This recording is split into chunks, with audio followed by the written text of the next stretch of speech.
ನಾನು ನನ್ನ ತಂಗಿ ಬರ್ತಾಳೆ ಅಂತ ಬೆಳಗ್ಗೆಯಿಂದ ಬಸ್ ಸ್ಟ್ಯಾಂಡಿನಲ್ಲಿ ದಾರಿ ಕಾಯ್ದು ಬಂದರು. ಇಲ್ಲಿ ಬಂದು ಮಲಗಿದ್ದಾಳೆ. ಅವಳಿಗೆ ಒಂದು ಜೋಗಳ ಪದವನ್ನು ಅನ್ನುತ್ತೇನೆ.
ಪ್ರತಿ ವರ್ಷ ನಿನ್ನ ಕೈಯಿಂದ ರಾಗಿ ಕಟ್ಟುವ ನಿನ್ನ ಕೈಗಳು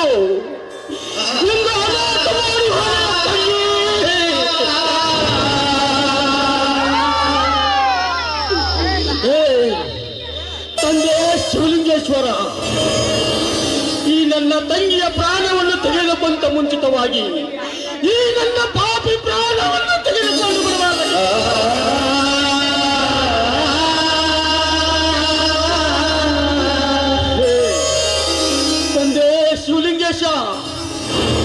ಈ ನನ್ನ ಮುದ್ದು ತಂಗಿ ನಮ್ಮೊಂದಿಗೆ ಸುಖ ಸಂತೋಷದಿಂದ ಇರುವುದು ನಿನಗೆ ಇಷ್ಟವಾಗಲಿಲ್ಲವೇ?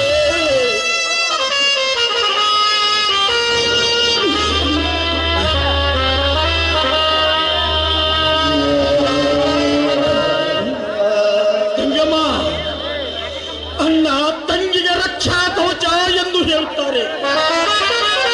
ಆದರೆ ನಿನ್ನದಷ್ಟ ಅಣ್ಣ ನಿಮಗೆ ರಕ್ಷಣೆ ಕೊಡುವಂತಾಯ್ತಮ್ಮ ತಂಗಿ.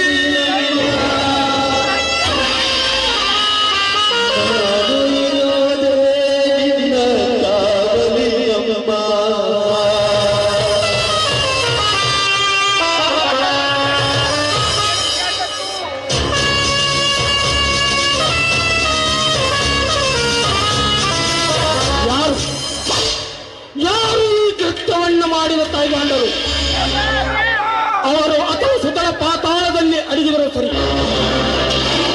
ಅವರ ರುಂಡವನ್ನು ಮಣ್ಣದಿಂದ ಬೇರ್ಪಡಿಸಿ ನಮ್ಮೂರಿನಾಗ ಬಾಗಿಲಿಗೆ ಕಟ್ಟದಿದ್ರೆ ನನ್ನ ಹೆಸರು ಚಲತ್ತೊಟ್ಟ ಹಳ್ಳಿಯ ಹುಲಿಯಾನೇ ಅಲ್ಲ.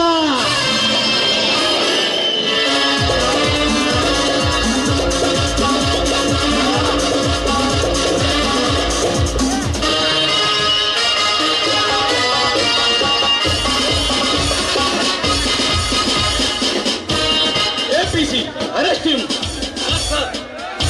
ಪೊಲೀಸ್ ಸ್ಟೇಷನ್ಗೆ. ಯಾಕೆ ಸರ್? ಯಾವ ಕಾರಣಕ್ಕಾಗಿ ನನಗೆ ಯಾವ ತಪ್ಪು ಮಾಡಿದ್ದೇನೆಂದು ನನಗೆ ಶಿಕ್ಷೆ?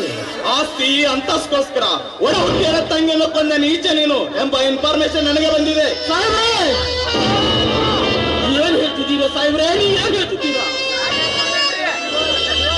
12 ತಲೆಮಾರಿಗಳ ನಂತರ ನನ್ನ ತಂಗಿ ಒಬ್ಬಳೇ ನಮ್ಮ ಮನೆತನ ಹುಟ್ಟಿದ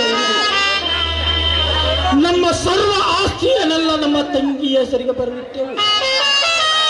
ಹೌದು, ನನ್ನ ತಂಗಿ ಇವಳು ನನ್ನದೇ, ನನ್ನ ಪ್ರಾಣವಿದ್ದ ಹಾಗೆ. ನಾನು ಇವ ಕೊಲೆ ಮಾಡಿಲ್ಲ ಸರ್, ಮಾಡಿಲ್ಲ. ಅದನ್ನೆಲ್ಲ ಪೊಲೀಸ್ ಸ್ಟೇಷನ್ದಾಗ ಹೇಳಕ್ಕೆ ನಡಿ ಮಗನ ಮೊದಲು. ದಯವಿಟ್ಟು ನನಗೆ ಒಂದೇ ಒಂದು ಅವಕಾಶ ಮಾಡಿಕೊಡಿ ಸಾಹೇಬ್ರೆ, ಒಂದೇ ಒಂದು ಅವಕಾಶ ಮಾಡಿಕೊಡಿ ಸಾಹೇಬರೇ. ಈ ನನ್ನ ಮುದ್ದು ತಂಗಿಯ ಮುಖದ ಮೇಲೆ ಒಂದು ಹಿಡಿ ಮಣ್ಣು ಹಾಕುವಷ್ಟು ಅವಕಾಶ ಮಾಡಿಕೊಡಿ ಸಾಹೇಬ್ರೆ. ಸಾಹೇಬರೇ, ಈ ಮಗ ಒಂದ ಮಾತಿ ಬಗ್ಗು ಮಗ ಅಲ್ಲ, ನೀವ ನಿಮ್ ಸ್ಟೈಲ್ ಹೇಳಿ. ಈ ಮಗ ಹೇಳ ಕೆಳಗೆ ನಾನು ವಾದ್ಯ